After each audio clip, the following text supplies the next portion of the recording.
teaching you a chromatic scale. Now, it's got a big fancy name, but it's got a lot of wallop. There are a lot of different things that you can do to fill in your music when you're playing it, especially when you're doing lead sheet music. And with the chromatic scale, that's another one. You can go from all the way from C to C to an octave. You can go all the way up the keyboard. You can make it small, you can make it large. But there's a little bit of a trick in order to do the fingering. And when we first start off, it's going to be very, very slow. And it's almost going to be a little bit frustrating. But if you keep on it, keep doing it, keep doing the repetition, before you know it, this thing is going to go zoom all the way up, and you're going to be faster than anything. I learned this when I was very young, and then was reintroduced to it when I did the Bumblebee Rag, and it had a,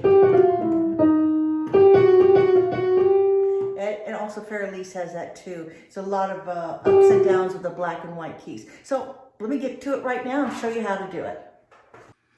Now we want to go a whole octave here. We want to go from C to C. There's 8 notes plus these black keys up here. We don't have enough fingers on our hand to do that, right?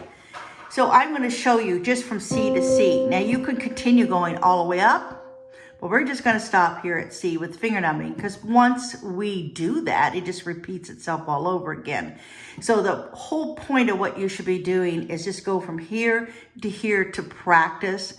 Later on, you can go on up the scale, but you don't need to do that right now. So we're doing our thumb. Remember our finger numbers, 1, 2, 3, 4, 5. This is our number 1. We're just going to do the right hand right now. All right, here we go. 1, 2. We're going to tuck our thumb down a little bit. 1, 2. Up, thumb. 2. Uh-oh, what do we do? Third finger's going to go up this black key. Thumb. Now we're back our 2. 1, 2, 1, 2. All right? You see my hands are out of the way. My finger, you wouldn't normally do this. You have your hands above a little bit. But I'm moving them out of the way so you can see. So we go. All right? You can do with that. Now, if you're going to end up here, it doesn't matter if you end with this one. You can change it. But most people don't do that. They continue to go up. So you could learn how to end it with your other fingers. But if you're going to continue going up and down and using it as a fill, I wouldn't worry about your 4th finger ending anything. I would just continue to go. So we're out of sight. All right. Now, you need to practice that as much as you can. Every time you get ready to play, I would practice it several times and practice it. Remember, you want to have your hands relaxed. I see a lot of people playing like this. Like they got a claw, you know, like a raptor claw. You don't want to play like that. There's no flexibility. You're putting all this in there. The reason you're doing that is because you don't have any muscles built up in your hands as you first begin to learn to play. So you compensate it by making your hand really rigid. The strength is going to come with the finger exercises that you do, this being one of them. Your strength will come. The more relaxed you can make your hand. One of the things you can do is take a softball, an orange, and lay your hand over that. That gives you the right kind of look that you need. You just need it slightly curved like that. You want everything, no tension, everything nice and loose. You see my hands pressing. My fingers going down. See, they're not really hard. They're not going like this.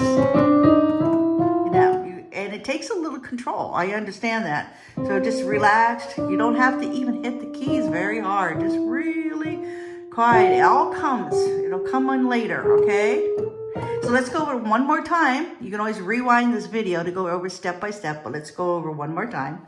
1, 2, 1, 2, 1, 2, 3, 1, 2, 1, 2, 1, 1, 2, 3, 1, 2, 1, 2, 3, 1, 2, 1, 2, 3, 1, 2, 1, 2, 3, okay?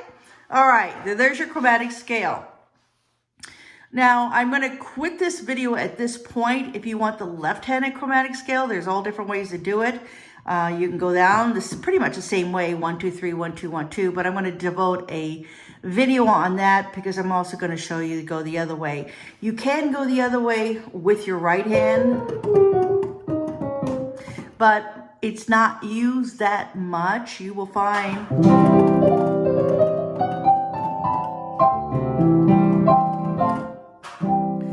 people that will always go up instead of going down. It's you get in the habit of doing things like that, going up the piano, and it's just the direction that you go. All right, well, thanks for listening. And if you've got any suggestions on any tricks that you would like to learn how to do on the piano, any fills, just let me know. Thanks, bye.